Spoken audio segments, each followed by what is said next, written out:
Start.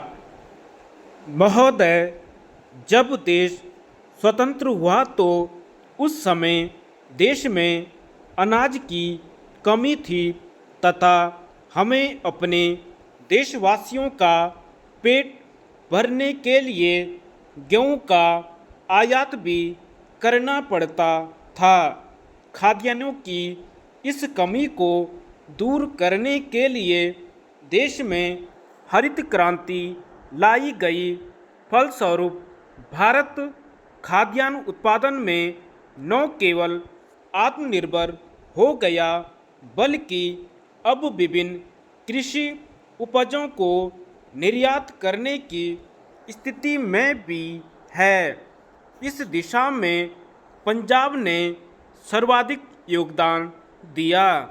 यहाँ के किसानों की मेहनत का परिणाम है कि देश के खाद्यान्न भंडार में पंजाब द्वारा प्रतिवर्ष 60% से अधिक गेहूं तथा चावल का योगदान दिया जाता है। जहां पंजाब में खाद्यान्न उत्पादन बड़ा है, वहीं रह रहकर इस प्रकार की खबरें भी आती रहती हैं कि प्रदेश में सिंचाई के लिए नलकूपों का अधिकाधिक उपयोग किए जाने से भूमिगत जल स्तर घटता जा रहा है। अत्यधिक उर्वरकों से भूमि की उर्वरा शक्ति घटती जा रही है तथा यह आशंका प्रकट की जाने लगी है कि यदि ऐसा ही चलता रहा तो किसी दिन यहाँ की भूमि बंजर हो जाएगी। खरपतवार नाशकों के भी अत्यधिक उपयोग से पर्यावरण को हानि पहुँच रही है। कई बार हमारे किसानों को विदेशों में कृषि की नई तकनीकों की जानकारी प्रदान करने के लिए ले जाया जाता है। इसी संबंध में पंजाब के किसानों का एक दल पिछले दिनों इजराइल भी गया था, लेकिन विडंबना यह है कि विदेश जाने वाले किसानों में आमतौर पर वे संपन्न किसान होते हैं जो अपने हाथ से खेतीबाड़ी का काम नहीं करते।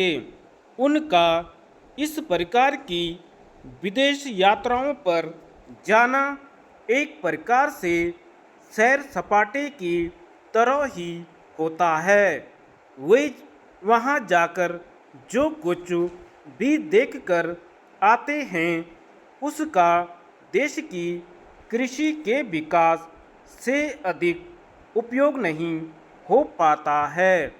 पिछले दिनों अमृतसर जिले के जगदेव कलां गांव के एक किसान मित्र मिलने आए।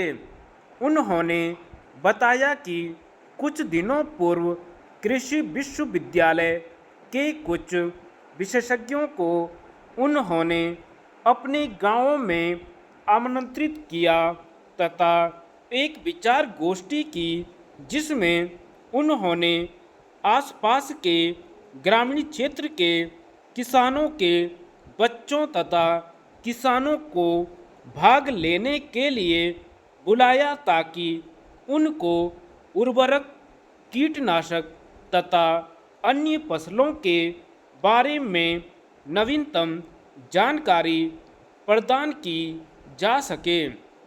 यह गोष्ठी शहरों में आयोजित होने वाली संगोष्ठी की तरह नहीं थी।